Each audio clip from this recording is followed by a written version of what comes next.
ஐந்து கரத்தனை ஆணை முகத்தனை இந்தியன் நிலம்பரை போலுவயிற்றனை நந்தி மகந்தனை ஞான கொழுந்தினை புந்தையில் வைத்து அடி போற்றுகின்றேன். பாலும் தெளிரேனும் பாகும் கருப்பும் இவை நாளும் கலந்துனக்கு நான் தருவேன். கோலம் செய் துங்க கரிமுகத்து தூமணியே நீ எனக்கு சங்க தமிழ் மூன்றும் தான். உலகெல்லாம் உணர்ந்து ஓதுதற்கு அறியவன் நிலவுலாவியன் நீர்மலி வேணியன் அழகில் சோதியன் அம்பலத்து ஆடுவான் மலர் சிலம்படி வாழ்த்தி வணங்குவோம்.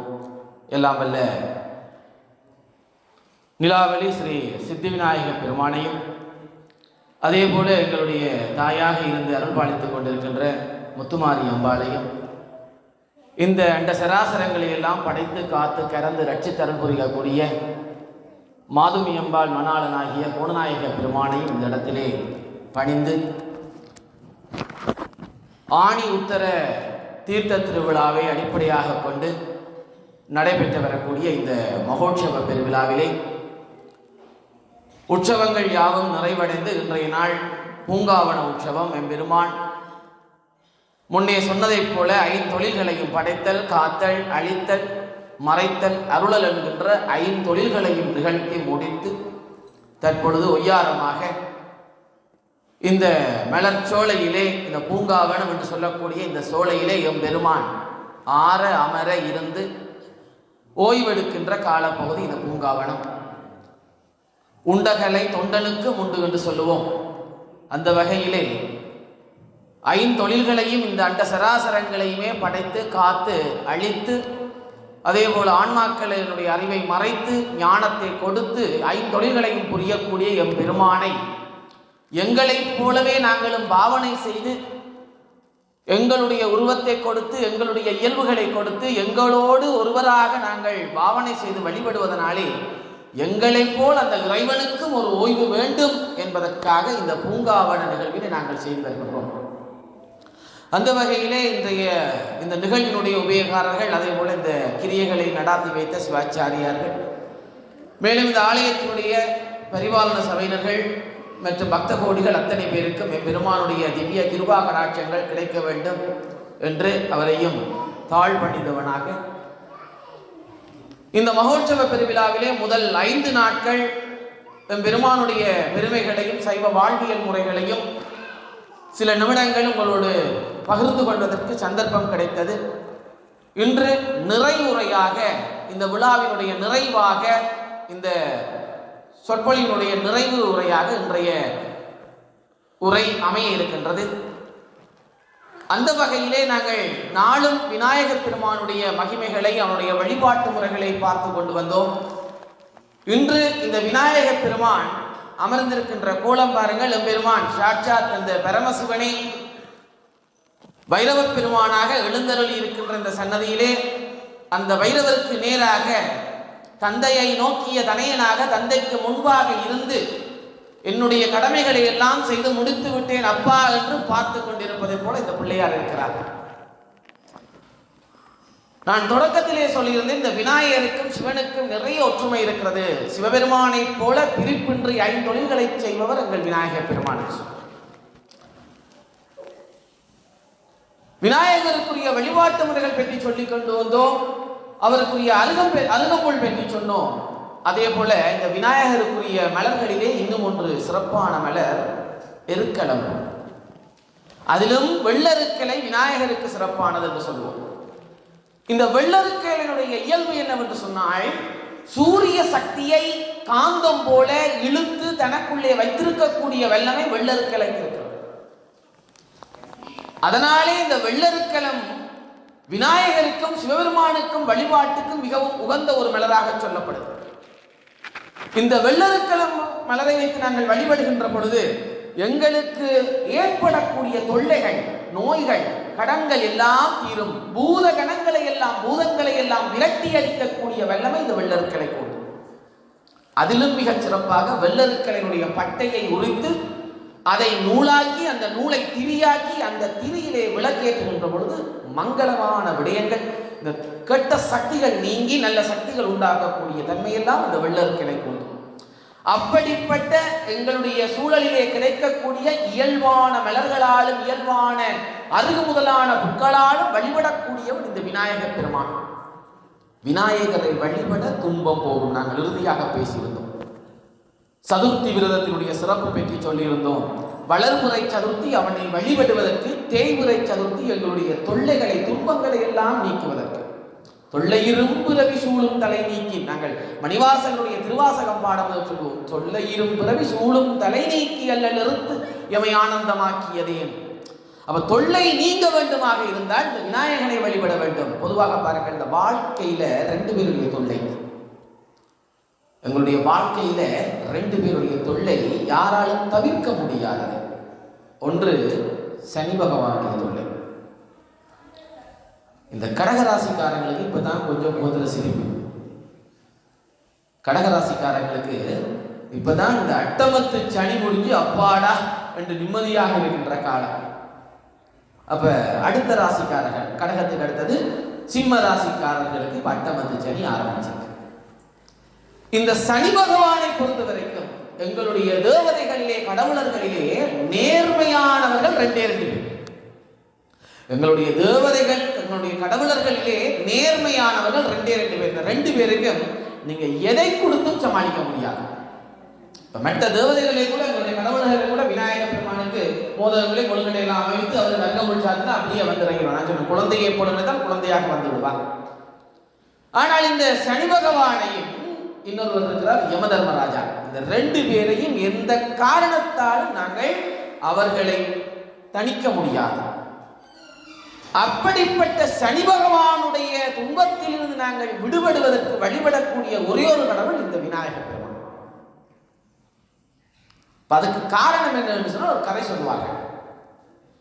சனி பகவான் எல்லா தேவர்களையும், எல்லா கடவுளர்களையும் குறிப்பிட்ட நாளிகைக்கு அவர் பிடித்துக் கொண்டு வருகிறார். இப்ப எல்லா கடவுளர்களையும் பிடிச்சாச்சு. இப்ப விநாயகருடைய முறை வந்து விநாயகர்கிட்ட வாரீங்க. இப்ப விநாயகருக்கு தெரிஞ்சுட்டு சனி பகவான் தன்னை பிடிக்க போகிறார் என்று சொல்லி இப்ப சனி பகவான் கிட்ட வந்துட்டு வந்த உடனே விநாயகரிடம் அழைப்பு கேட்கிறார். விநாயகர் பெருமானே சொல்லுங்க, நான் சனீஸ்வரன் வந்திருக்கிறேன். சரி, உங்களை சில நாளிகைகள் பிடித்திருக்க வேண்டும். விநாயகர் சொல்றேன், அப்பா இன்றைக்கு சதுர்த்தி, கொஞ்சம் பிஸியா இருக்கேன், இவ்வளவு அடியார்களுடைய குறைகள் எல்லாம் நான் தீர்த்து வைத்துக் கொண்டிருக்கின்றேன்.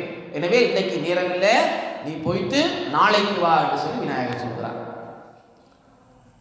அப்ப சனி பகவான் சொல்றேன், சரி இன்றைக்கு போற, நாளைக்கு வருவேன். நாளைக்கு வருகின்ற பொழுது நாளைக்கு காரணம் சொல்லக்கூடாது. நாளைக்கு வந்தால் கட்டாயம் உங்களை பிடிப்பதற்கு சில நாளிகைகள் நேரம் தர வேண்டும். விநாயகர் சொல்ற, கண்டிப்பா தான், கண்டிப்பா நீ நாளைக்கு வந்து எழுதி பிடிக்கலாம்.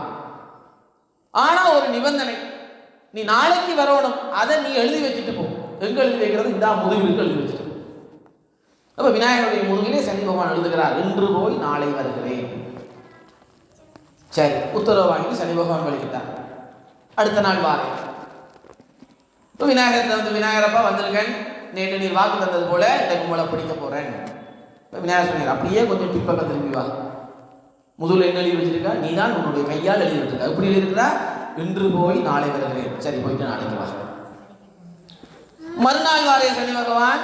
விநாயகர் சொல்றார், வாசி, இன்று போய் நாளை வருகிறேன். சரி, நாளைக்கு வா. இப்படியே இன்று வரை சனி பகவானாலே பிடிக்க முடியாத 2 பேரில் ஒருவர் விநாயகர், மற்றவர் ஆஞ்சநேயர். அப்ப இந்த விநாயகரை வழிபடுவதன் மூலமாக சனி பகவானுடைய தாக்கத்திலிருந்து நாங்கள் விடுபட்டுக் கொள்ள முடியும். சனி பகவானை பொறுத்தவரைக்கும் இந்த ஜாதகத்திலே, யோதிடத்தில் சொல்வார்கள், சனி பகவானுடைய பார்வை கவலையை தரும், துன்பத்தை தரும், அழுகையை தரும், வறுமையை தரும். நிறைய விடயங்களை சனி பகவான் கொடுப்பதும் அவர்தான், கெடுப்பதும் அவர். அப்ப சனியினுடைய தாக்கத்திலிருந்து விடுபட வேண்டுமாக இருந்தால் இந்த விநாயகர் பெருமானை கரம் பெற்ற வேண்டும். அதே போல யமதர்மராஜா அப்படின்னு சொல்வாங்க. அவனுடைய பெயரிலே பாருங்கள், தர்மம் என்று சொல்லி இருக்கின்றது. யம தர்மராஜா, யாருடைய கட்டுப்பாட்டுக்கும் உட்படாதவன் இந்த யமதர்மன். ஆனால் மார்க்கண்டேயருக்காக சிவபிரானாலே அழிக்கப்பட்டு மீண்டும் பொறுப்பு கொடுக்கப்பட்டவன். இந்த யமனை பற்றி சொல்ல ஒரு குட்டி கதை. இப்போ யமதர்மராஜா என்ன செய்கிறார் என்றால் பூமியில் உள்ளவர்களுக்கெல்லாம் காலம் சித்திரகுப்தனுடைய கணிப்பின்படி காலம் குறிக்கப்பட்டு கொண்டிருக்கிறது. ஒவ்வொரையும் பிடிப்பதற்காக வந்து கொண்டிருக்கிறார். உரிய நேரத்திலே அவர்களுடைய ஆன்மா பிடித்து செல்லப்பட்டு கொண்டிருக்கிறது. அப்போ ஒருவரை பிடிக்கிறதுக்காக மாறி இப்போ யமன் வருகிறார் என்று அவர் கேள்விப்பட்ட உடனே என்ன செய்கிறார் என்றால் ஒரு செல்வந்தர் இப்போ யமதர்மராஜா வருவதற்காக காத்து கொண்டிருக்கிறார். யமதர்மராஜா வீட்டுக்கு வந்து விட்டார். அங்கே வீட்டிலே எல்லாம் பூஜைகள் எல்லாம் தடர்புடராக நடந்து கொண்டிருக்கிறது. இப்போ யமதர்மராஜா அந்த பூஜை முடியும் வரைக்கும் பொறுமையோடு இருக்கிறார். உரிய நேரமும் வந்துட்டு யமன் சொல்கிறார், அப்பா நான் யமதர்மராஜா வந்திருக்கிறேன், உன்னை இன்றைக்கு பிடிக்க போகிறேன். அப்ப அந்த உரியோர் சொல்கிறார், அப்பனே இப்பதான் பூஜை எல்லாம் முடிஞ்சிருக்கிறது, பிரசாதம் எல்லாம் பகிர வேண்டும், கொஞ்சம் நேரம் வேணும். யமன் சொல்கிறார் என்னடா, இல்லை இந்த 100 பேருடைய விவரம் என்னுடைய புத்தகத்தில் இருக்கிறது. இன்றைய நாள் 100 பேரை நான் கொண்டு செல்ல வேண்டும். உன்னுடைய பேர் தான் முதலாவதாக இருக்கிறது. உன்னுடைய பேர் தான் முதலாவதாக இருக்கிறது. உன்னை பிடித்தால் தான் ஏனைய 99 பேரை நான் பிடிக்க முடியும். ஆகையினால் உனக்கு அவகாசம் தர முடியாது. இப்ப அந்த நபர் கேட்கிறார், சரி அப்பனே என்னை பிடிப்பதற்கு இன்னும் எவ்வளவு நேரம் இருக்கிறது? என்ன இன்னொரு 5 நிமிஷம் இருக்கு, அதோட இந்த ஆயுள் முடியுது. சரி ஒரு 5 நிமிஷம் இருக்கிறது, 5 நிமிஷமும் கொஞ்சம் போற என்னுடைய மனைவி அருமையான தேநீர் ஊற்றுவா, சுவையான தேநீர் ஊற்றுவா, கொஞ்ச நேரம் இருந்து அந்த தேநீரை குடிக்க பாருங்க. யமதர்மராஜாக்கு தேநீர் கொடுக்கிறது. அப்ப இந்த தேநீரை குடிச்சு கொஞ்சம் ஓய்வாயிரும். அந்த 5 நிமிஷத்துக்கு நான் எல்லா வேலையும் முடிச்சுட்டு ஓடி வரேன், தாராளமாக என்னை கூட்டிக் கொண்டு போ. சரி இப்ப மனைவியும் கண்ணை காட்டியாச்சு. இப்ப மனைவியும் என்ன செய்யறா, சுவையான ஒரு தேநீர் போட்டு கொண்டு வாரா. யமதர்மராஜா அப்படியே வந்து சோபால காலுக்கு மேல காலை போட்டு இருக்கிறார். இப்ப தேநீர் கொடுக்கப்படுகிறது. இப்ப யமன் சொல்றாரு 4 நிமிஷம் தான் இருக்கு. சரி பரவாயில்ல, அதுக்குள்ள நீ தேநீரை குடியும், அதுக்குள்ள நான் எல்லா வேலையும் முடிச்சுட்டு வரேன். யமன் வாயில தேநீரை வச்சான், அவ்வளவுதான். ஆஹா என்றால் யமன் மயங்கி விழுந்தார். யமன் மயங்கி விழுந்த சந்தர்ப்பத்தில் என்ன செய்கிறார் என்றால், அந்த யமனுடைய காலக்கணிப்பு புத்தகத்தை எடுத்து முதலாவதாக இருந்த தன்னுடைய பெயரை மாற்றி 100ஆவதாக தன்னுடைய பெயரை எழுதிவிடுறார். இப்ப அந்த உரிமையாக இப்ப கொஞ்ச நேரம் போகிறது. யமனும் மயக்கம் தெளிந்து எழுகிறார். மயக்கம் தெளிந்த யமன் பார்க்கிறார், எங்கே இருக்கிறேன்? வீட்டில் தான் இருக்கிறீர்கள். அடைய முன்ன கொண்டு போகலையா? இன்னும் கொண்டு போகவில்லை. இந்த தேநீரை குடித்தீர்கள், அந்த சுவையிலே மயங்கி விட்டீர்கள் என்று சொன்னான். யமன் சொன்னான், ஆமா உண்மையாகவே அருமையான ஒரு சுவையான தேநீர். இந்த தேநீருக்காகவே உனக்கு ஒரு சலுகைதாரன், இப்படிப்பட்ட தேநீரை தந்து என்னை உபசரித்தாய். ஏவலகத்தில் கூட அமிர்தம் குடிச்சிருக்கிறேன், இப்படி ஒரு சுவையிலே இல்லை. இவ்வளவு சுவையான தேநீரை தந்து உபசரித்த உனக்காக ஒரு வேலை செய்கிறேன். என்ன தெரியுமா? முதலாவது பேரில் இருந்து தானே உன்னை அழைத்து போறேன் என்று சொன்னான். உனக்காக கடைசியில இருந்து நான் ஆக்களை கூட்டிக் கொண்டு போறேன். இப்ப பாருங்க விதி, இந்த விதி வலியது என்று சொல்வாங்க. விதியை நாங்கள் மதியால் வெல்லலாம் என்று சொன்னா அதுவே விதியாக இருக்கும். அதான் உண்மை. விதியை நாங்கள் மதியால் வெல்லலாம் என்று சொல்லி நினைத்தால் அதுதான் எங்களுடைய விதியாக இருக்கும். அப்ப முதலாவதாக இருந்த பெயரை அழித்து 100ஆவதாக எழுதினவன் இப்ப யமன் அவனுக்கு வாக்கு கொடுக்கிறார். என்ன? உனக்காக ஒரு சலுகை தருகிறேனடா, உன்னுடைய பெயர் முதலாவதாக இருந்தது, நான் இப்ப கடைசியில இருந்து பிடிக்க போறேன். கடைசியில என்ன செய்கிறார்? பாசக்கயிறு. யமனுடைய கையில இருக்கக்கூடியது பாசக்கயிறு. எங்களுடைய விநாயகருடைய கையிலும் அதே பாசம் இருக்கு. நான் முதல் நாள் சொல்லியிருந்தேன், அங்குசம் பாசம் என்கிற 2 ஆயுதங்கள் விநாயகருடைய கையிலே இருக்கும். எப்படி யானையை அங்குசத்தாலே குத்தி அடக்குவார்களோ அதே மாதிரி இந்த விநாயகர் ஆன்மாக்களை அங்குசத்தாலே குத்தி பாசம் என்கின்ற கைத்தினாலே அடக்கிக் கொள்வார். இந்த ஆலயத்துடைய கொடியேற்றத்தின் பொழுது நீங்கள் பார்த்திருப்பீர்கள். கொடியேற்றம், அதே போல கொடியிறக்கத்தின் பொழுது இந்த கொடிமரம் என்கின்றது பதியை குறிக்கும். அந்த கொடிமரமாகிய பதியின் மீது கொடிச்சீலையாகிய பசு அங்கு ஏற்றப்படுகிறது. அதை பாசம் என்கின்ற தர்ப்பை கயிறினால் சுற்றி கட்டி இருப்பார்கள். அந்த கயிறு தான் பாசக்கயிறு என்று சொல்றது. அந்த பாசம் என்றால் என்ன? அதுல 3 புரிகள் இருக்கும். ஆணவம், கண்மம், மாயை என்கின்ற 3 புரிகள் சேர்ந்ததுதான் பாசம். அதான் மும்மலங்கள் என்று சொல்லி சொல்லுவோம். இப்ப யமனுடைய கையில இந்த பாசக்கயிறு இருக்கிறது. பாசக்கயிறுக்கு கட்டளையிடுகிற என்ன? என்னுடைய நூலின்படி 100ஆவது ஆளில் இருந்து நீ ஆளை பிடி என்னோட பாசக்கயிறு தானாக போய் இப்ப உபசரித்தவருடைய கழுத்தை பிடித்து இழுத்தது. இப்ப நாங்க விதியை மதியால் வெல்ல முடியாது. ஆனால் இறைவனுடைய கருணை இருந்தால், இறைவனுடைய அந்த அன்பு இருந்தால், அந்த இறை அருளால் நாங்கள் விதியை வெல்ல முடியும். விநாயகருக்கு விக்னேஸ்வரர் ஒரு பெயர். எங்களுக்கு வரக்கூடிய விக்னங்கள் எல்லாவற்றையும் தீர்க்கக்கூடியவர் இந்த விநாயக பெருமான். அதனால்தான் விக்னேஸ்வரர் என்று சொல்லுவோம். அருமையாக எங்கள் ஆலயத்திலே சித்தி விநாயகர் இந்த சித்தி விநாயகர் என்ற பெயரில் பாருங்கள். சித்தி என்றால் நான் சொல்லியிருக்கிறேன் வெற்றியை தருபவர். விநாயகர், விநாயகர் என்று சொன்னால் நாயகன் என்றால் தலைவன். இவர் தனக்கு மேல் தலைவனே இல்லாதவர். இந்த வி என்ற எழுத்து வருகின்ற இடங்களிலே பாருங்கள், வி என்பது அதற்கு மேலாக இல்லை என்ற பொருளிலே வரும். விமலா என்ற ஒரு பெயர் இருக்கும். இறைவனுக்கு விமலன். மெய்யா விமலா உடைப்பாக வேதங்கள் ஐயா என ஓங்கி ஆழ்ந்தகன்ற நுண்ணியனே மணிவாசகர் பாடுவார். மெய்யா விமலா, விமலா என்று சொன்னால் மெலன் என்று சொன்னால் மெலங்களால் பிடிக்கப்பட்டவன். விமலன் என்று சொன்னால் மெலங்களால் பீடிக்கப்பட முடியாதவன். இவன் விநாயகன். நாயகன் என்றால் தலைவன். இவன் விநாயகன். தனக்கு மேல் தலைவனே இல்லாதவன் இந்த விநாயகன். இந்த விநாயகரை வழிபடுவதற்காக நாங்கள் சிதறு தேங்காய் உடைக்கிறோம். விநாயகருக்குரிய வழிபாட்டு பொருட்களிலே சிதறு தேங்காய். இந்த சிதறு தேங்காய் ஏன் உடைக்கிறோம்? நாங்கள் கோவிலுக்குள்ளே, நான் அன்று சொல்லியிருந்தேன், கோவிலுக்குள்ளே கொண்டு செல்லக்கூடிய பொருட்களிலே எங்களுடைய எவ்வளவு செல்வம் இருந்தாலும் அந்த செல்வம் எல்லாம் படியோடு கடந்துவிடும். அந்த வெறும் பழமும் இந்த தேங்காய் பழம் பாக்கு வெற்றிலை தான் பெருமானுடைய காலடியில் இருந்துச்சு. அதில் பாருங்கள், கொடுக்கின்ற தேங்காய் திரும்பி எங்களுக்கு வரும். எப்படி வரும் என்று சொன்னால், நீங்கள் கடைகளிலே நாங்கள் தேங்காய் வாங்குகின்ற பொழுது கண் தெரியக்கூடாது, சுவாமிக்கு கொண்டு போறோம், கண் தெரியக்கூடாது என்று சொல்லி பார்த்து வாங்குவோம். அது இறைவனிடத்திலே சென்ற பிறகு எங்களுக்கு திரும்பி வரும். எப்படி? 3 கண்களும் தெரிகின்ற மூடி, அந்த கண் மூடி எங்களுக்கு திரும்பி வரும். இந்த தேங்காய் என்பது ஆன்மாவை குறிக்கிறது. ஒரு ஆன்மா. இந்த ஆன்மாவானது கண்மங்களால், வினைகளாலே சூழப்பட்டிருக்கிறது. அதுதான் அந்த ஓடு.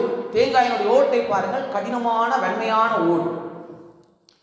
இந்த தேங்காய் ஓட்டினை கத்தியினாலே, அங்கு இருக்கக்கூடிய குருக்கள் அந்த கத்தியினாலே தேங்காயை உடைக்கிறார். அந்த கத்தி என்பது இறை அருள். அப்ப இறைவனுடைய அருள் கிடைத்தவுடன் எங்களுடைய பாவங்களுடைய வினைகள் சிதறி போகிறது, உடைந்து போக உள்ளே இருக்கக்கூடிய வெள்ளை நிறமான பருப்பு, அதான் ஞானம். அந்த வெள்ளை நிறமான பருப்பு எங்களுக்கு வெளிப்படும். ஞானம் வெளிப்படுகிறது. இந்த ஞானம் வெளிப்பட்டதை அடையாளப்படுத்துவதற்காகத்தான் தேங்காயை உடைத்ததன் பின்னர் அதில் இருக்கக்கூடிய அந்த மூடியை கழற்றிவிட்டு, முடியை அகற்றிவிட்டு 3 கண்களும் தெரியக்கூடிய பாதையை எங்களுக்கு திருப்பி தருகிறார்கள். காரணம், எங்களிடம் இருக்கக்கூடிய அறியாமை என்கின்ற ஆணவம், எங்களுடைய கண்மங்கள், நாங்கள் செய்த பாவ வினைகளாகிய கண்மங்கள், எங்கள் இந்த பிறவிக்கு காரணமான மாயை, இந்த 3ம் எங்களிடமிருந்து அகன்று விட்டது. இறைவனிடத்திலே போனால் அது வெளிப்பட்டு நிற்கிறது, அகன்று விடுகிறது என்பதை அடையாளப்படுத்துவதற்காகத்தான் இந்த தேங்காய் உடைத்த பாதியிலே கண் பாதியை திருப்பி தருவது வழமை. அப்ப இறைவனிடத்து நாங்கள் அருகே செல்ல செல்ல எங்கள் துன்பங்கள், எங்கள் வினைகள் எங்களை விட்டு அகன்று போய்கொண்டே இருக்கும். இப்ப பிரச்சனை என்னன்னா, நாங்கள் இறைவனுக்கு கிட்ட போகணும். அதான் பிரச்சனை. இறைவனுக்கு அருகிலே செல்ல வேண்டும். அதுதான் பிரச்சனை. ஒரு 5 நிமிடங்கள் எங்களால் பொறுமையாக இருக்க முடியாது. ஒரு 5 நிமிடங்கள் எங்களால் பொறுமையாக இருக்க முடியும். ஏன்னு சொன்னால், புலன்கள் பொறிவழி சென்று கொண்டே இருக்கிறது, மனம் அலைவாய்ந்து கொண்டே இருக்கிறது. அப்ப இந்த அலைவாய்கின்ற மனதை எப்படி கட்டுப்படுத்துவது? அதுக்கு தான் இந்த விநாயகருடைய வாகனம் பாருங்கள், மூஷிகம். விநாயகருடைய வாகனம் மூஷிகம், பெரிச்சாளி. இந்த பெரிச்சாலியினுடைய குடும்பம் பாருங்கள், பெரிச்சாளி எலி, இந்த குடும்பம் ஒருபோதும் அமைதியாக இருக்காது. அங்கெல்லாம் ஓடிக்கொண்டே தான் இருக்கு. அங்கெங்கெல்லாம் ஓடிக்கொண்டிருக்கக்கூடிய இந்த பெரிச்சாளி கஜமுகன் இல்லையா, கஜமுக சம்ஹாரம். நாங்கள் விநாயகருடைய பெருங்கதை விரதத்தின் பொழுது 21ஆம் நாள் கஜமுக சம்ஹாரம் செய்வோம். இந்த கஜமுகனை அழிப்பதற்காக தோற்றம் பெற்றவர் தான் விநாயகர் பெருமான். கந்தபுராணத்திலே கச்சியப்ப சிவாச்சாரியார் விநாயகருடைய தோற்றத்தை சொல்கிறார்.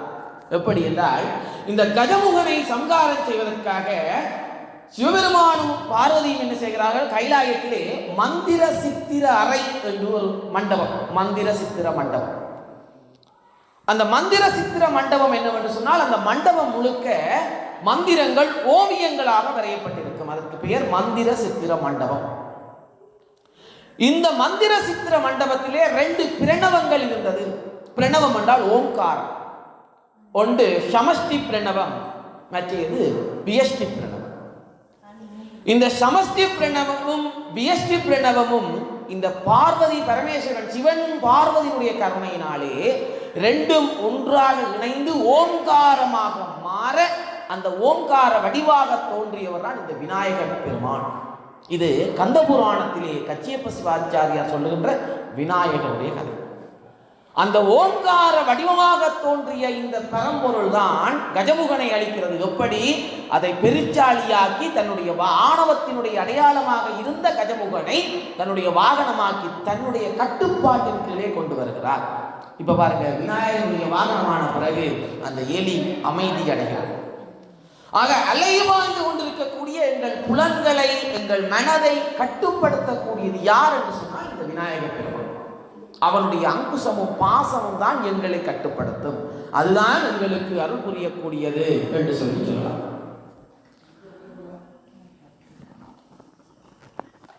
ஒரு சாப்பாட்டு கடைக்கு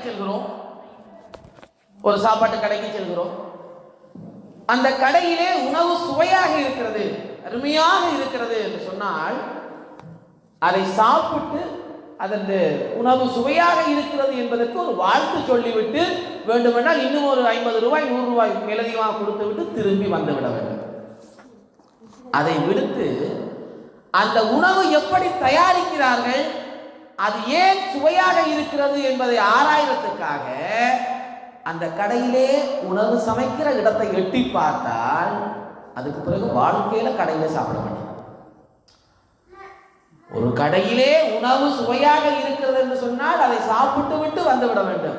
அதை ஆராய்ச்சி செய்ய வழிவிட்டால் அதுக்கு பிறகு வாழ்க்கையில நாங்கள் அந்த கடையில சாப்பிடணும். இதே மாதிரி தான் நிறைய பிரச்சனை. சில விஷயங்கள் நன்றாக இருக்கிறதா, சிறப்பாக இருக்கிறதா, நாங்கள் பாராட்ட கற்றுக்கொள்ள வேண்டும். பார்த்து அதை விடுத்து நாங்கள் அதை கிண்டி கிளற வழிவிட்டோமா இருந்தால் அது இந்த ஆறாத காயத்தை போல உடைந்து கொண்டேதான் இருக்கு.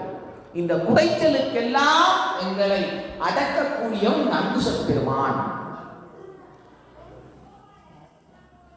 வழிபாடுகளை பற்றி சொல்லிக் கொண்டு வந்த விஞ்ஞான ரீதியான விளக்கங்களோடு விநாயகர் பெருமானுடைய வழிபாடுகள் இருக்கும் என்று சொல்லிக் கொண்டு வந்தேன். தலைமுடியை பற்றி பேசினோம், பொட்டு வைத்தலை பற்றி பேசினோம். இப்போ பொதுவாக எங்களுக்கு ஒரு வழக்கம் இருக்கிறது, விளக்கேற்றுகின்ற ஒரு வழக்கம். இப்போ விளக்கேற்றுகின்ற பொழுது என்ன விளக்கு ஏற்ற வேண்டும், எந்த திசையிலே ஏற்ற வேண்டும், எப்படி ஏற்ற வேண்டும் என்றெல்லாம் விதிமுறைகள் இருக்கிறது. இப்ப விளக்கெல்லாம் இப்ப சில்வர் விளக்குகளை ஏற்றுகின்ற வழக்கம் வந்துவிட்டது. விளக்கேற்றுவதற்கு பொருத்தமானது பித்தளை விளக்குகள், பஞ்சலோகத்தினால் செய்யப்பட்ட பித்தளை விளக்குகள். அதை விட சிறப்பு கருங்கலினால் பொழியப்பட்ட கல் விளக்கு, இல்லாவிட்டால் பித்தளை விளக்குகள். விளக்கிலே உன்னதமானது குத்து விளக்கு. நாங்கள் இப்பொழுது வசதிக்காக பல பல விளக்குகளை எல்லாம் ஏற்றிக் கொண்டு வருகிறோம். குத்து விளக்கு தான் மகாலட்சுமியுடைய அம்சமாக சொல்லப்படும். விளக்கு ஏற்றுகின்ற பொழுது எத்தனை திரிகளை பயன்படுத்த வேண்டும், என்னென்ன முகங்களிலே விளக்கேற்ற வேண்டும் என்றெல்லாம் விளக்கம் இருக்கின்றது. விளக்கேற்றுகின்ற பொழுது தனி ஒரு தீரினால் ஏற்றக்கூடாது என்று சொல்வார்கள். 2 திரிகளை கலந்துதான் விளக்கேற்ற வேண்டும். கிழக்கு முகமாக எப்பொழுதும் தீபங்கள் சுடர்விட வேண்டும். மறந்தும் கூட தெற்கு முகமாக தீபங்களை சுடர்விட செய்யக்கூடாது. 5 முகங்கள் வைக்கின்ற பொழுது பரவாயில்லை, தனி ஒரு முகமாக விளக்கினை ஏற்றுகின்ற பொழுது, இந்த விளக்கு ஏற்றுதல் என்று சொன்னாலே கணவர் யோசிப்பாங்க, நாங்க விளக்கு ஏற்றுறதில்லையே, விளக்கு கொளுத்துறோம் நாங்க தானே. வீடுகள்ல விளக்கு கொளுத்து தான் செய்வாங்க. வார்த்தைகளிலே இருக்கிறது, ஒரு வார்த்தை வெல்லும், ஒரு வார்த்தை கொள்ளும். வீடுகளிலே நாங்கள் குழந்தைகளுக்கு பெயர் வைக்கின்ற பொழுது தேடி தேடி பெயர் வைப்போம். நட்சத்திரம் பார்ப்போம், நாமகரணங்கள் பார்ப்போம், நாம விளக்கங்கள் பார்ப்போம். அர்த்தமெல்லாம் பார்த்து நல்ல நல்ல பேர்களை, பெருமானுடைய பேர்களை, அம்பிகையினுடைய பேர்களை எல்லாம் பிள்ளைக்கு வச்சுட்டு பிள்ளையை எப்படி கூப்பிடுவோம்? வீட்டில் நாய்க்குட்டியை கூப்பிடுற மாதிரி பிள்ளையை கூப்பிடுவோம். வைத்தது ஒரு பெயர், கூப்பிடுறது ஒரு பெயர். நீங்கள் உங்கள் குழந்தைகளுக்கு வைத்த பெயரை கூப்பிடத்தான் அந்த பெயருக்கு ஒரு அதிர்வு இருக்கிறது. எப்படி மந்திரங்களை சொல்ல சொல்ல மந்திரங்களுக்கு அதிர்வுகளும் அலைகளும் உண்டாகி சித்தி உண்டாகிறதோ, அதே போலதான் இந்த வீடுகளிலே பிள்ளைகளுக்கு வைக்கக்கூடிய பெயர்கள். நல்ல பெயர்களை பொருளோடு நாங்கள் வைத்தால் அந்த பெயர்களை கூப்பிட்டு பழக வேண்டும். அப்போதான் அந்த பெயருக்குரிய சக்தி வந்து பேசும்.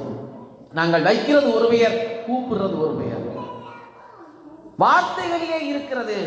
இறைவனுடைய அருள் வார்த்தைகள். நாங்கள் விளக்கை கொளுத்துதல் என்று சொல்ல, கொளுத்துதல் என்பது அமங்கலமானது. நாங்கள் விளக்கை கொளுத்துதல், விளக்கை ஏற்ற வேண்டும். ஏனென்றால் அங்கு லட்சுமி இருக்கிறார். அதே போல ஏற்றிய விளக்கை எவ்வாறு தணிப்பது பாருங்கள். தணித்தல், விளக்கை தணிக்க வேண்டும், அணைக்க கூடாது. அணைத்தல் என்பது ஒன்றை இல்லாமல் செய்வது. எங்களுடைய சமயமும் வாழ்வும் இன்பமே சூழ்க எல்லோரும் வாழ்வு என்று எல்லோரையும் வாழ வேண்டும் என்று கருதுவது, எந்த ஒன்றையும் அழிப்பதை நோக்கமாக கொண்டதல்ல. இறைவனுடைய தொழிலில் கூட படைத்தல், காத்தல், அழித்தல் என்பது சிருஷ்டிக்குள்ளே கொண்டு சேர்த்தல். எங்கிருந்து எடுக்கப்பட்டதோ, கீதையிலே சொல்வதை போல எங்கிருந்து எடுக்கப்பட்டதோ அது அங்கேயே கொடுக்கப்பட்டது. அப்ப இறைவன் எங்கிருந்து எடுத்தான்? மாயையிலிருந்து எடுத்தான், மீண்டும் மாயைக்குள் கொண்டே சேர்க்கிறான். இதான் அழித்தல். அப்ப நாங்கள் விளக்கை அணைக்க கூடாது, விளக்கை தணிக்க வேண்டும், தணிவிக்க வேண்டும், குளிர்விக்க வேண்டும். எப்படி குளிர்விப்பது? விளக்கை எப்படி? வாயால் ஊதக்கூடாது. இந்த வாய் மிகவும் பொல்லாது. நான் பேசிவிட்டேன், வாயை பற்றி நிறைய சொல்லியிருக்கிறேன். வாயினாலே வார்த்தைகளை உதிர்கின்ற பொழுது எச்சில் தெரியும், அமங்கலமானது. அதனாலே தான் மந்திரங்களை கூட சத்தமாக வாயை திறந்து சொல்லக்கூடாது என்று சொல்வார்கள். மந்திரங்கள் கூட அருகிலே இருப்பவருக்கு கேட்கக்கூடாது என்று சொல்வார்கள். ரகசியமாக உபதேசிக்கப்பட வேண்டும். ஏனென்றால் அது எச்சில் தெரிக்கின்ற பொழுது அசுத்தப்பட்டுவிடும். அப்படி இருக்கின்ற பொழுது வாயினாலே விளக்கை ஊதி அணைக்கலாமா? அது மகா பாவம். ஏனென்றால் விளக்கு என்பது லட்சுமி கடாட்சம், லட்சுமி இருக்கின்ற இடம். அப்ப எப்படி ஒரு பூவினாலே அணைக்கலாமா? அடுத்த கேள்வி. பூக்கள், மலர்கள் இறைவனிடத்திலே சென்று சேருவதற்காக படைக்கப்பட்டவை. அப்போ ஒரு பூவில் இறைவனிடத்திலே சேரக்கூடிய மென்மையான பூவை நாங்கள் இந்த நெருப்பிலே வைத்து, தீபத்திலே வைத்து அதை தணிக்கின்ற பொழுது பூ கருகின்றது, பூ வதங்குகின்றது, வாடுகின்றது. அப்போ இறைவனுக்கு சொந்தமான, இறைவனிடத்திலே சேர வேண்டிய அந்த பூவை நாங்கள் கருக வைத்தல், வாட வைத்தல், வதங்க வைத்தல், அதுவும் பாவம். ஒரு உயிரை கொள்வதற்கு சமம். அப்போ எப்படி ஒரு விளக்கை நாங்கள் தணிப்பது? அந்த திரியை நீங்கள் விளக்கை தணித்தால் அந்த திரியிலிருந்து புகை வரக்கூடாது, திரியிலிருந்து புகை வரக்கூடாது. அப்படியாக இருந்தால் அந்த திரியை எண்ணெய்க்குள் அப்படியே இழுத்து விட்டால் அந்த திரி அப்படியே தணிந்துவிடும். கருகிய வாடை வராது. அந்த மங்களமான விளக்கிலிருந்து அமங்கலகரமான, அபசகமான எந்த ஒரு விடயமும் வராது. விளக்கை தணிக செய்ய வேண்டும், குளிர்விக்க வேண்டும். அவ்வாறுகள் நாங்கள் செய்கின்ற விடயங்களிலே, சொல்கின்ற மொழிகளிலே இருக்கிறது பல விடயங்கள். வழிபாட்டுக்கென்று வருகின்றோம், வழிபாட்டு செய்கின்ற பொழுது எங்கள் புலன்கள் எங்கே? இறைவனை நோக்கி அரோகரா என்ற சொல், இறைவனை நோக்கி எங்களுடைய ஐம்புலன்களும் ஐம்பொறிகளும் சேர வேண்டும். அதனாலே தான் இந்த கருவறை அமைக்கின்ற பொழுது 4 புறங்களும் திறந்து விடாமல் கருவறையை சுருக்கமாக அடக்கி ஒரு புறம் மட்டும் வாயிலை வைத்து நாங்கள் எட்டி பார்த்து இறைவனை வழிபட வேண்டும், தேடி பார்த்து இறைவனை வழிபட வேண்டும் என்பதற்காக அந்த கருவறையை ஒடுக்க. மண்டபங்கள் எல்லாம் விசாலமாக இருக்கிறது, கருவறை மட்டும் ஒடுக்கமாக இருக்கிறது. காரணம், அந்த புலன்களை அங்கு குவிய செய்ய வேண்டும். நீண்ட காலமாக எங்களுடைய சமயத்தில் இருக்கிற கேள்வி, ஏன் நாங்கள் பெண்களை எல்லாம் கருவறைக்குள் விட முடியாது, ஏன் பெண்கள் பூஜை செய்ய முடியாதா? நீண்ட காலமாக கேள்வி, குதர்க்கம் பேசிக்கொண்டே இருந்தார்கள். எங்களுடைய சமயம் அழகாக ஒரு விளக்கம் சொன்னது, ஒரே ஒரு விளக்கம் தான். ஒரு கருவறைக்குள் இன்னொரு கருவறை செல்ல முடியாது, அதான் விளக்கம். பெண்கள் ஏன் கருவறைக்குள்ளே சென்று பூஜை செய்ய முடியாதா என்ற கேள்வி கேட்டா, ஒரு கருவறைக்குள் இன்னும் ஒரு கருவறை செல்ல முடியாது, அவ்வளவுதான். எங்களுடைய சமயம் பெண்ணை தாயாக, பெண்ணை தெய்வமாக போற்றுகின்ற சமயம். சக்தி என்று சொன்னாலே அது பெண் தான். சிவன் பாதி சக்தி பாதி என்று வகுத்து கொடுத்தது. இங்கு சக்தியை நாங்கள் பெண்ணை தெய்வமாக கருதினோம். அதனாலே தான் அந்த கருவறை புனிதமானது. இங்கு நாங்கள் பெண்களை புனிதமானவர்களாக கருதி கொண்டோம். ஒவ்வொரு வழிபாட்டினுடைய ஒவ்வொரு அம்சங்களும் சைவ சமயத்தினுடைய, நான் முன்னே சொன்னது போல எங்களுடைய சைவ சமயத்தினுடைய வழிபாட்டு அம்சங்களை சொல்லுவது என்று சொன்னால் அதற்கு நேரமும் போதாது, வாழ்நாளும் போதாது. அவ்வளவு ஆழமானவை. இந்த பிரபஞ்சத்திலே இருக்கக்கூடிய அத்தனை கிரகங்களையும் நாங்கள் ஒரு வட்டத்துக்குள்ளே வைத்திருக்கின்றோம். விஞ்ஞானத்திலே 10 கிரகங்கள், 10 கோள்கள், சூரியனுடைய கோள்கள் 10 என்று சொல்லி அது 9 ஆகி ஏழாகி வருகின்ற பொழுது நாங்கள் அதை முன்னரே வகுத்து எங்களுக்கு நவக்கிரகங்கள் இருக்கிறது, சூரியன் தான் அந்த நவக்கிரகங்களுக்கு நடுநாயகமாக விளங்குகிறான் என்று சொன்னோம். இதெல்லாம் தொலைக்காட்சி கண்டுபிடிக்கப்பட்டு கலிலியால் தொலைக்காட்சி கண்டுபிடிக்கப்பட்டதன் பிறகுதான் சூரியனை சுற்றிதான் இந்த கோள்கள் எல்லாம் வருகின்றது என்று சொன்னார்கள். அதற்கு முன்னர் தொலைவி சொன்னது பூமியை சுற்றிதான் எல்லா கோள்களும் சுற்றுகிறது என்று சொல்லி. அப்ப கலிலியோ மட்டும் இந்த தொலைக்காட்சியை கண்டுபிடிக்காமல் இருந்திருந்தால் இன்றும் விஞ்ஞானம் பூமியை அடிப்படையாக கொண்டுதான் எல்லா கிரகங்களும் சுற்றி வருகிறது என்று சொல்வார்கள். வானத்திலே வருகின்ற சந்திரனை வெறும் கண்ணால் பார்த்து இன்று வளர்புறையா தேய்புறையா என்று சொல்லலாம். எங்களுடைய வானியலும் சோதிடமும் தெளிவாக பகுத்து தந்திருக்கிறது. அழகாக பாருங்கள், வளர்புறை என்றால் வளர்ந்து வருவது. நாங்கள் வளர்புறை கதையெல்லாம் சொல்லிவிட்டோம். சந்திரனை பார்க்கின்ற பொழுது கீழ்ப்பக்கம் குழிவாக இருந்து மெதுமெதுவாக படிப்படியாக சந்திரன் வளர்ச்சி அடைந்து வந்தால் அது வளர்புறை. சந்திரனுடைய வட்டம் மேலே வளைந்திருந்து தேய்ந்து வந்தால் அது தேய்புறை. அப்ப சிவபெருமானுடைய தலையிலே இருக்கக்கூடிய ஷடை சந்திரன், அந்த புரை சந்திரன் எப்படி இருக்கும்? கீழே வளைந்திருக்கும். அப்ப கீழே வளைந்திருந்து கொஞ்சம் கொஞ்சமாக வளர்ந்து வருவது வளர்புறை. அப்ப நாங்கள் புறையை பார்த்தோன்னே சொல்லிடலாம், இது வளர்புறையா தேய்புறையா? சூரியனை அடிப்படையாக கொண்ட வழிபாடு. எங்களுடைய காலங்கள் சூரிய உதயத்தோடு ஆரம்பமாகும். சூரியன் உதிப்பதுதான் எங்களுக்கு நாள். இப்ப நாங்கள் விரதங்கள் அனுஷ்டிக்கின்ற பொழுது சூரியன் உதிக்கின்ற பொழுது அன்று என்ன திதியோ அதுதான் அந்த நாளுக்குரிய திதியாக கொள்ளப்படும்.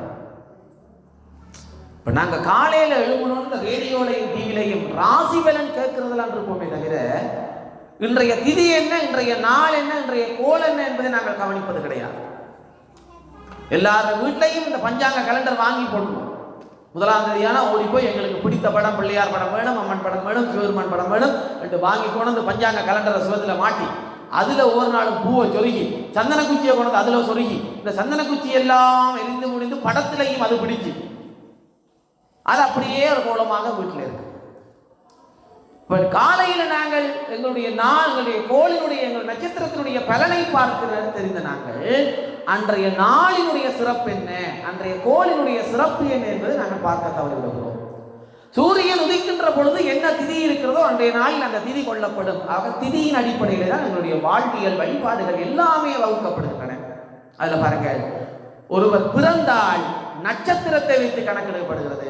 அதே நேரத்திலே ஒருவர் இறக்கின்ற பொழுது திதியை வைத்து கணக்கிடப்படுகிறது. ஒருவர் பிறக்கின்ற பொழுது அன்று என்ன நட்சத்திரம் என்று பார்க்கப்படும், ஒருவர் இறக்கின்ற பொழுது அன்று என்ன திதி என்று பார்க்கப்படுகிறது. இதெல்லாம் அடிப்படைகள்.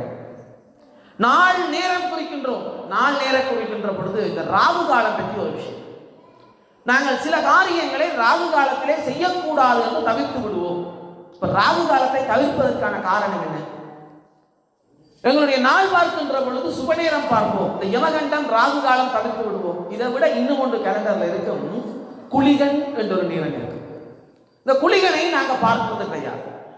குளிகன் மிக அருமையான ஒரு நேரம். ராகு காலமும் அருமையான ஒரு நேரம்.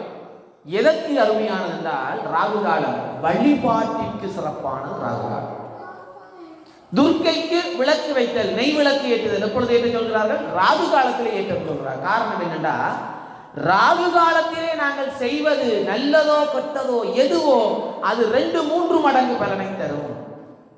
அப்ப ராகு காலத்துல நீங்கள் விநாயகருக்கு ஒரு 100 பேர் சொல்லுவீங்களே, அது 200 பேர் சொன்ன பலனை தரும்.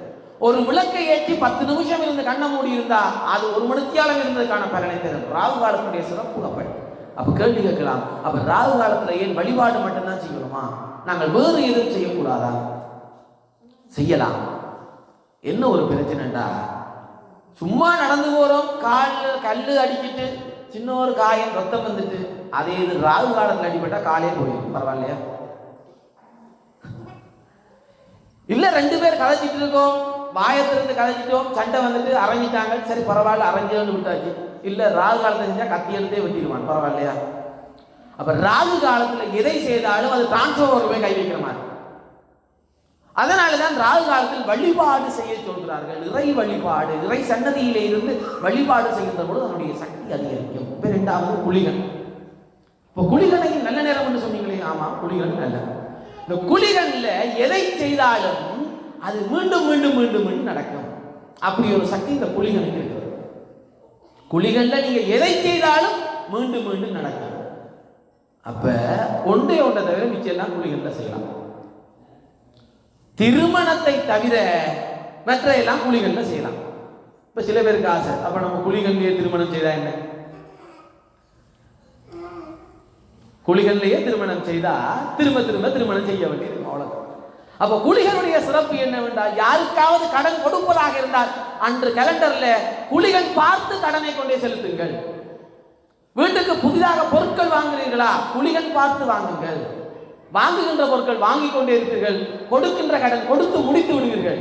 மாறி போய் யாருக்கையாவது குழிகள்ல கடன் வாங்கினீங்க என்று வச்சுக்கொள்ளுங்களேன், வாழ்க்கை முழுக்க கடன் வாங்கி கொண்டே இருக்கும்.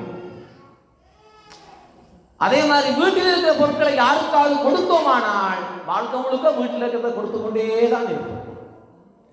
கொடுப்பது சிறப்பு, கொடுப்பது சிறப்பு. இந்த விவேகானந்தருடைய ஒரு குட்டி கதை. விவேகானந்தர் என்ன செய்தார்? நரேந்திரனாக இருக்கின்ற பொழுது யார் வந்து எதை கேட்டாலும் கொடுத்து விடுவார். அதான் அவருடைய இயல்பு. அப்ப அவருடைய இயல்பை பார்த்து அவங்களோட அம்மாவால பொறுக்க முடியல. உடனே யார் வந்து கேட்டாலும் கொடுத்துறானே, என்ன செய்யறார்? ஒரு அறைக்குள்ள வச்சு பூட்டி விட்டார். என்ன எல்லா பொருட்களையும் கொடுத்து கொண்டு போறான், அந்த அறைக்குள்ள வச்சு பூட்டியாச்சு. இப்ப அந்த வீட்டுக்கு தெருவிலே ஒருவர் யாசகம் கட்டு வருகிறார். அப்ப யாசகம் கட்டு வருகிறார். இந்த நரேந்திரன் சுத்தி பத்தி பார்க்கிறான், அந்த அறையில எதுவுமே கிடையாது, எதுவுமே அந்த அறையில இல்லை. பார்த்தா அந்த யாசகம் கேட்கிறவர் வெறுமையோட வருகிறார், மெலிந்த உடலில் வெறுமையோட வருகிறார், நடுங்கி கொண்டிருக்கிறார். என்ன செய்தாராம்? தான் போட்டிருந்த உடுப்பை கலடி என்னால் தூக்கி எறிஞ்சு. அதான் அந்த நரேந்திரன் என்ன செய்யறான்? ஒருவரை தேடி போறான், கடவுளை தேடி போகிறான். கடவுள் அங்கே இருக்கிறார், கடவுள் அங்கே இருக்கிறார், கடவுள் அங்கே இருக்கிறார் தேடி போகிறார். ராமகிருஷ்ணரை சந்திக்கிறார். ராமகிருஷ்ணரை கண்டு கேட்கிறார், சுவாமி, நான் கடவுளை தேடி வந்திருக்கிறேன், நீங்கள் கடவுளை பார்த்திருக்கிறீர்களா? பார்த்திருக்கிறேன். ராமகிருஷ்ணன் உடனே சொன்னார், நான் பார்த்திருக்கிறேன். உன்னை பார்ப்பதை விடவும் நான் அருகிலே கடவுளை பார்த்திருக்கின்றேன். அப்ப கேட்டார், அப்ப நானும் பார்க்க முடியுமா? தாராளமாக முடியும். எங்கே? நானும் பார்க்க போறேன். கண்ண மூடு. சரி, கண்ண முடியாது. தன்னுடைய காலை எடுத்து நரேந்திரனுடைய காலிலே வச்சார். சொக்கடிக்க மாதிரி, கரங்கடிக்க மாதிரி திடுக்கிட்டான். கண்ணை திறந்து பார்க்கிறான். பார்க்கிற இடமெல்லாம் கடவுள் வடிவமாக தெரிகிறது. பார்க்கிற இடமெல்லாம் கடவுள் வடிவமாக நம்பிக்கை விவேகானந்தருக்கு உண்டான. மகாபாரதத்தில் ஒரு கதை பாருங்கள். பாண்டவர்கள் எல்லாரும் உணவருந்தி கொண்டிருக்கிறார்கள். பாண்டவர்கள் எல்லோரும் உணவருந்தி கொண்டிருக்கிறார்கள். அப்பொழுது ஒருவன் அந்த இடத்திலே வந்து அரண்மனை வாசலிலே இருந்து யாசகம் கேட்கிறான். இப்ப யாசகம் கேட்பது தர்மருடைய காதிலே விழுகிறது. தர்மர் அவரை உள்ளே அழைக்கிறார். உள்ளே வர சொல்லுங்கள். உள்ளே வந்தவனிடம் இடது கையினால் அங்கே இருக்கக்கூடிய ஒரு வெள்ளி கிண்ணத்தை எடுத்துக் கொடுக்கிறார். உடனே பக்கத்துல இருந்தவன் கேட்கிறாங்க, தர்மா அண்ணா, யாசகம் கேட்பவனுக்கு வலது கையால் கொடுப்பது தானே தர்மம். நீ இடது கையால் கொடுத்தால் அது பாவம் அல்லவா, புண்ணிய கணக்கிலே சேராதே. தர்மன் சொல்றார், நான் சாப்பிட்டுக் கொண்டிருக்கிறேன். வந்தவன் யாசகம் கேட்கிறான்.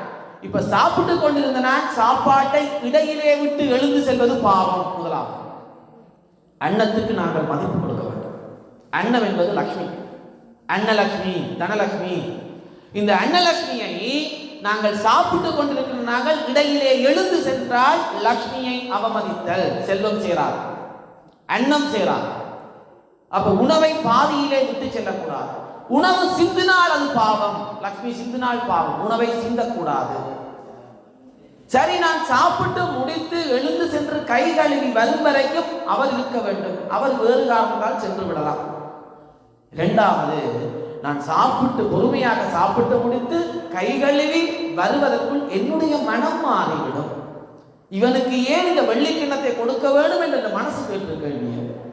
என்னுடைய மனம் மாறி அவனுக்கு ஒன்றுமே கொடுக்காமலும் விடலாம். கொடுக்க வேண்டும் என்ற எண்ணம் ஏற்பட்டது. எனவே இடது கையா வலது கையா பார்க்கவில்லை, கொடுத்து விட்டேன். இதுதான் தான் கொடுப்பது. நாங்கள் கொடுக்க வேண்டும், கொடுக்க தெரிந்திருக்க வேண்டும். ஆனால் குழிகளில் கொடுக்க கூடாது. அதுதான் நல்லது. அப்ப எதை எப்பொழுது செய்ய வேண்டும் என்பதை அறிந்து காலத்தின் வகையறிந்து செய்ய வேண்டும். அதனால இந்த கிரகங்களை எங்களுக்குள்ளே அடக்கி 9 பாருங்க. இந்த சூரியனை எல்லா கிரகங்களையும் சுற்றி வருது, நாங்கள் கிரகங்களையே சுற்றி வருவோம். அப்ப இதுல யார் பெருசு? சூரியனை எல்லா கிரகங்களும் சுற்றி வருகிறது, நாங்கள் இந்த கிரகங்களை சுற்றி வரோம். அப்ப யார் இதுல பெரியவர்கள் என்றால் அருமையாக இந்த ஔவையார் கேட்டவர். ஔவையாரிடம் முருகன் கேட்கிறார், அவையே உலகத்தில் பெரிது எது? ஔவையார் சொல்றார், பெரிது பெரிது புவனம் பெரிது. உலகத்துல எது பெரிது என்றால் உலகம்தான் பெரிது. இந்த உலகம் யாரால படைக்கப்பட்டது? நான்முகனால் படைக்கப்பட்டது. அப்ப யார் பெரிது? இப்ப நான்முகன் பெரிது. உலகம் பெரிது, உலகத்தை படைத்தவன் நான்முகன், அப்ப நான்முகன் பெரிது. இந்த நான்முகன் யார் எங்கே இருக்கிறார் என்றால் திருமாலுடைய உந்தியிலே கமலத்திலே நான்முகன் இருக்கிறான். திருமாலுடைய உந்தி அவருடைய தொப்புளில் இருந்து ஒரு தாமரை கொடி, அந்த தாமரை கொடியிலே நான்முகன் இருக்கிறான். இப்ப யார் பெரிது? திருமால் தான் பெரிது. சரி, இப்ப திருமால் எங்கே இருக்கிறேன்? பாற்கடலுக்கு மேலே ஆதிசேஷன் என்கின்ற பாம்பிலே சயனிக்கிறார். இப்ப யார் பெரிது? ஆதிசேஷன். இந்த ஆதிசேஷன் எங்க இருக்கிறார் என்றால் உமையவள் சிறுவிரலில் மோதிரமாக இருக்கிறார். இந்த பாம்பு எங்க இருக்கு? உமையவளுடைய சிறுவிரலிலே மோதிரமாக. இப்ப யார் பெரிது? உமையவள். உமையவள் எங்கே இருக்கிறார்? ஈசன் இடப்பாகத்திலே இருக்கிறார். ஈசன் இடது பக்கத்தை ஒரு பகுதியை, அதனுடைய உடலிலே ஒரு பகுதியை கொடுத்தான் உமைக்கு. இப்ப யார் பெரிது? ஈசன். இந்த ஈசன் எங்கே இருக்கிறான்? கோயிலுக்குள்ளே இருக்கிறான்? கிடையாது, அடியார் உள்ளத்தில் இருக்கிறான். இந்த ஈசன் எங்கே இருக்கிறான் என்றால் அடியார் உள்ளத்திலே இருக்கிறான். இப்ப யார் பெரிது? அடியார் பெரிது. தொண்டர்தம் பெருமை சொல்லவும் பெரிதோ. அப்ப உள்ள இருக்கிற ஈசனை விட பெரியவன் யார் என்றால் அந்த ஈசனையே தனக்குள்ளே அடக்கி இருக்கக்கூடியவன் தான் பெரிது. பாருங்கள், எங்களுக்குள்ள நடராஜ பெருமான் இருக்கிறார், எல்லோருக்குள்ளே நடராஜர் இருக்கிறார், எங்களுக்குள்ளே இருக்கிறார். எங்கே இருக்கிறார்? இந்த இடது புறத்துல லப்பு டப்பு லப்பு டப்பு லப்பு டப்பு அடிச்சு கொண்டிருக்கார் நடராஜர். நடராஜருடைய ஆட்டம் எப்ப நிக்குதோ அதான் பிரளயம். இங்க நடராஜருடைய ஆட்டம் எப்ப நிக்குதோ அன்றைக்கு இந்த சிவம் சமமாக. எனக்குள்ளே இறைவன் துடித்துக் கொண்டிருக்கும் வரைதான் இந்த பூத உடலோடு நான் சங்கமிப்பேன். எனவே எனக்குள் இருக்கின்ற சிவத்தை நான் உணர வேண்டும், இந்த பிரணவ பொருளை உணர வேண்டும். அந்த பிரணவ சொரூபமாக இருக்கக்கூடிய இந்த பரம்பொருளை உணர்ந்து அதன் வழிபாட்டு முறைகளையும் தத்துவங்களையும் அறிந்து அதன் வழி நின்று நான் வழிபட வேண்டும். இந்த சமய பெருங்கடலை துளி துளியாக தேவர்களும் அசுரர்களும் பாற்கடலை கடைந்து அமிர்தம் எடுத்ததை போல சமயம் என்கின்ற பெருங்கடல் பெருந்தத்துவம் இதை கடைந்து அதில் இருந்து எங்கள் வாழ்வியலுக்கு தேவையான துளி துளியான விஷயங்களை எடுத்து நாங்கள் அதை பின்பற்றி வாழ்ந்தால்தான் எங்கள் வாழ்க்கை சிறக்கும். இதுதான் முன்னோர் வகுத்து தந்த வாழ்க்கை. எங்களுடைய கிராமங்களிலே பாரம்பரியமாக முன்னோர் சொல்லித் தந்தவை எல்லாம் அர்த்தமுள்ளவை, பொருள் உள்ளவை. நாங்கள் அதை மறந்து மறந்து மறந்து காலத்துக்கு தேவையில்லை என்று ஒதுக்கி ஒதுக்கி இன்று வைத்தியசாலையும் கிளினிக் ஒப்பியுமா தெரிந்து கொண்டிருக்கிறோம். 1000 பொய் சொல்லி ஒரு திருமணம் செய்யலாம் என்று சொல்வார்கள் பலரும். அப்படியா? 1000 பொய் சொல்லி ஒரு திருமணம் செய்யலாம். அப்படியா? 1000 பேருக்கு பொய் சொல்லி ஒரு திருமணம் செய்ய வேண்டும். அதுதான் 1000 பேருக்காவது போய் சொல்லணும். ஏனென்றா அப்பதான் நாளைக்கு கணவனும் மனைவியுமாக செல்லுகின்ற பொழுது தெரியுமோ இவர்கள் தான் கணவனும் மனைவியும். இல்லாவிட்டா ஜனங்களுக்கு அதாவது மகள் ஆரோக்கிய போகுது. அப்புறம் ஒவ்வொருத்தருக்கும் விளக்கம் சொல்ல வேண்டும். அப்ப 1000 பேருக்காவது போய் சொல்ல வேண்டும். இப்ப அப்படி இல்லை. இப்ப செலவு கூட திருமணமே எப்படி என்று சொன்னா முதல்ல வந்தவன சாப்பாட்டு பந்திக்கு தான் போகும். வந்தவங்களை அனுப்பிடுற போய் சாப்பிடுவாங்க. அந்த காலத்தில் அப்படி இல்லை. வீடுகளில் திருமணம் நடந்தது. மங்கள விசேஷமா வீடுகளில் நடந்தது. அத்தனையும் வீடுகளில் நடந்தது. அமங்கலமா வீடுகளில் நடந்தது. உற்றார் உறவினர் சுற்றம் எல்லாம் வந்து சேர்ந்திருக்கும் வீடுகளில். அது ஒரு விழாவாகவே இருக்கும். 10 15 நாள் தங்கி நிற்பாங்க. எல்லோருக்கும் எல்லோரும் அறிமுகமானார்கள். இப்ப அப்படி இல்லை. இப்ப பேஸ்புக் இருந்தா தான் அறிமுகமானாங்க. யாருக்கும் யாரையும் தெரியாது.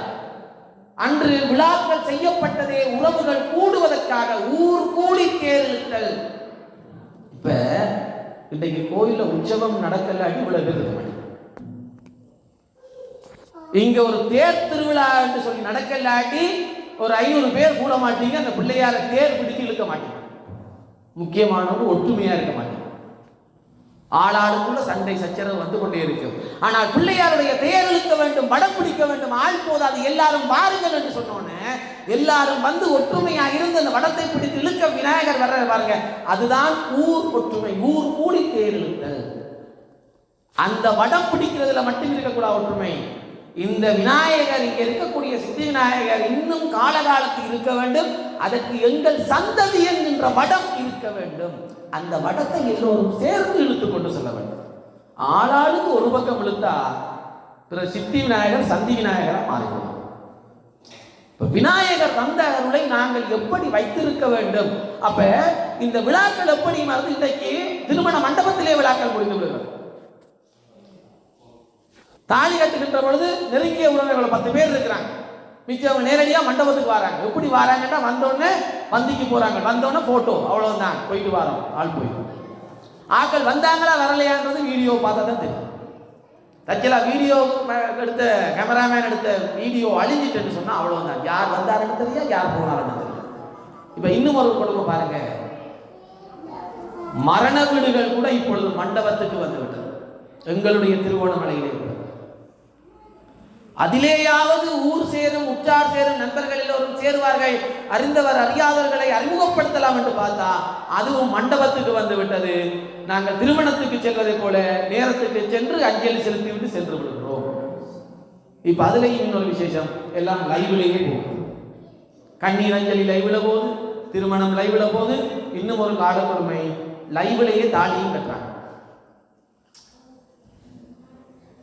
மாப்பிள்ளை கனடா, மாப்பிள்ளைக்கு விசா வரல, பொம்பளையை எடுக்கணும், என்ன செய்யறது? மாப்பிள்ளை லைவ்ல பார்த்து கொண்டிருப்பீர், இங்க பொம்பளை இருப்பா, பக்கத்துல மாப்பிள்ளையோட படம் வச்சிருக்கும், மாப்பிள்ளையோட அம்மாவோ பொம்பளையோட அக்காவோ பொம்பளைக்கு தாலி கட்டி விடுறா. சமூகம் எப்படி போகுதுன்னு யோசிச்சு பாருங்க. இப்ப அதே மாதிரி தான் வழிபாடுகளும் எல்லாம் லைவ்லயே வந்துச்சு. அருமையாக எங்களுடைய ஆலயங்களில் மங்கள இசை வழங்குவதற்காக மங்கள வாத்திய கலைஞர்கள், சில கோயில்களிலே அது இப்போ சிடியில போகும், பென்ட்ரைவ்ல போகும். இன்னும் கொஞ்ச நாள் போனா ஐயா நீங்க வீட்டில் இருக்கோ லைவ்ல சொல்லுங்க மந்திரம், நாங்கள் இங்க ஸ்பீக்கர்ல கேட்போம் சொல்ற வளமை வந்தாலும் வந்துடும் எங்களுடைய ஆலயங்கள். அந்த காலத்தில் எப்படி என்று சொன்னால், ஆலய பூஜை வழிபாடு எல்லாம் முடிந்ததன் பின்னர் ஆலய கதவுகளை சாத்தி அந்த கோபுரத்தினுடைய வாயில் கதவின் கீழே காலபைரவர் என்ற ஒரு சன்னதி இருக்கு. சிவாலயங்களினுடைய காவல் தெய்வம் காலபைரவர். அந்த காலபைரவருடைய சன்னதியிலே கொண்டு போய் திறப்பை வைத்து அவரை வழிபட்டு விட்டு சென்று விடுவார்கள். அவ்வளவுதான். மறுநாள் காலை பள்ளியறை திருப்பள்ளி எழுச்சி பூஜை வந்து பைரவர் பெருமானை வணங்கி அந்த சாவியை எடுத்து ஆலயத்தை திறப்பார்கள். ஆனா இப்ப எப்படி தெரியுமா, பைரவரையும் பூட்டி சாவியை கொண்டு போய் போலீஸ்ல கொடுக்க வேண்டியிருக்கு. அந்த அளவுக்கு பக்தி எங்களிடம் குறைந்தவுடன் இறை சக்தியும் குறைந்து போய்விட்டது. அன்றெல்லாம் தெய்வம் வந்து பேசியது, அடியார்கள் விரும்பினார்கள். இப்ப தெய்வமே வந்து பேசிடாதே, என்னடா நான் செய்யறெல்லாம் பாவம். தெய்வம் வந்து பேசிடுவோம், நான் சொன்னேன் பிரசாதத்தை சாமி சாப்பிட்டு மூடி வச்சு. பக்தி குறைந்து கொண்டு போக இறை சக்தியும் குறைந்து கொண்டு போகிறது. எப்பொழுது இந்த பக்தி அதிகரிக்கிறதோ அப்பொழுதுதான் இறைவனுடைய சக்தி அதிகரிக்கும். அதுதான் எங்களுக்கு வெற்றியை தரும். எனவே நீண்ட நேரம் நான் எடுக்க விரும்பவில்லை. இந்த நாள் நாங்கள் தொடர்ச்சியாக இந்த ஆணி உத்தரம், இந்த ஆணி உத்தரத்தினுடைய சிறப்பு மாத்திரம், ஆணி உத்தரத்தினுடைய சிறப்பு மாணிக்கவாசக பெருமானுக்காக இறைவன் எழுந்தருளி வந்த நாள் ஆணி உத்தரம். உலகிலேயே நடராஜ பெருமானுடைய ஆலயம் என்று சொல்லக்கூடிய சிதம்பரம் ஆலயத்தினுடைய தீர்த்தோற்சவம் நடைபெறக்கூடியது இந்த ஆணி உத்தரம், ஆணி திருமஞ்சனம் என்று சொல்வார்கள். நடராஜ பெருமானுக்கு விசேடமான அபிஷேகங்கள். அப்படிப்பட்ட ஆணி உத்தரத்தை தீர்த்த திருவிழாக கொண்டு உலகெங்கும் மகோற்சவங்கள் நடைபெறக்கூடிய அற்புதமான இந்த காலங்களிலே எங்களுடைய சித்திவிநாயக பெருமானுக்கும் இந்த மகோற்சவம் இடம்பெற்று இன்றைய நாள் நிறைவடைந்திருக்கிறது. நாளை பெருமானுக்குரிய பிராயச்சித்த அபிஷேகம். அதாவது இந்த மகோற்சவ காலங்களிலே நாங்கள் தெரிந்தோ தெரியாமலோ அறிந்தோ அறியாமலோ எத்தனையோ குறைகளை செய்திருக்கிறோம், எத்தனையோ தவறுகளை செய்திருப்போம். அத்தனை தவறுகளும் நீங்க வேண்டும் என்று சொல்லி பெருமானுக்கு செய்யப்படுகின்ற அபிஷேகம் தான் பிராயச்சித்த அபிஷேகம். எனவே இந்த மகோற்சவ காலங்களில் கலந்து கொண்ட அத்தனை அடியார்களும் இந்த பிராயச்சித்த அபிஷேகத்திலும் கலந்து கொண்டு எம் பெருமானுடைய திருவருளையும் அதே போல இங்கு சிவாச்சாரியார்களை நாங்கள் சிவஸ்வரூபமாகவே நாங்கள் கருதி வழிபட்டோம். அதனால்தான் நேற்றைய நாள் ஆச்சாரிய உற்சவம் செய்திருப்பீர்கள். அந்த ஆச்சாரியாரை இறை அம்சமாக கருதி அந்த குருவருளையும் இந்த திருவருளையும் பெற்றுக்கொள்வதற்கு இந்த மகோற்சவ காலங்கள் வழிவகுத்தன. இதே போல இந்த ஆண்டாண்டு காலமும் இந்த வகையாக இன்னும் சிறப்பாக மகோற்சவங்கள் இடம்பெற வேண்டும். அதற்கு எல்லாம் அல்ல சித்தி விநாயக பெருமான் திருவருள் புரிய வேண்டும் என்று கேட்டு அருமையான இந்த சந்தர்ப்பம் 6 தினங்கள் உங்களோடு சிறப்பாக பெருமானுடைய சில மகிமைகளையும் எங்களுடைய வழிபாட்டு முறைகளையும் வாழ்வியல் முறைகளையும் ஓரளவு சொல்வதற்கு சந்தர்ப்பம் கிடைத்தது. அதற்கு எல்லாம் அல்ல விநாயக பெருமானுக்கும் இந்த சொற்பொழிவை நிகழ்த்துவதற்கான சந்தர்ப்பத்தினை தந்த ஆலயத்தினுடைய தர்ம பரிபாலன சபையினர், அதே போல எங்களுடைய சிவாச்சாரிய பெருமக்கள், அதே போல பொறுமையாக கேட்டுக்கொண்டிருந்த அத்தனை விநாயக பெருமானுடைய பக்த கோடிகளுக்கும் நன்றிகளை கூறிக்கொண்டு எல்லாம் வல்ல கணபதியினுடைய திருவருள் வேண்டி வான்முகில் வளாது பெய்க மலிவனம் சுரக்க மன்னன் கோன்முறை அரசு செய்க குறைவிலாத உயிர்கள் வாழ்க நான்மறை அறங்களோங்க நற்றவம் வேள்வி மல்க மேன்மைகள் சைவ நீதி விளங்குக உலகமெல்லாம் என்று கேட்டு விடைபெறுகின்றேன்.